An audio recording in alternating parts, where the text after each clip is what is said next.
Hello everyone. So now I'm going to say how we find the health insurance record management using pointer manipulation in data structures in C. So first, we initialize the program.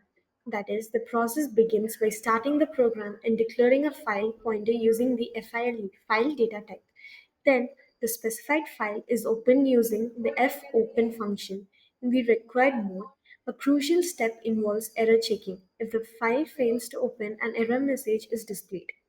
Once the file is successfully opened, necessary input output operations such as reading from or writing data to the file are carried out. Then the process concludes while closing the file using fclose function followed by the termination of the program. And this is how we find the health insurance record management using pointer manipulation in data structures in C. Thank you.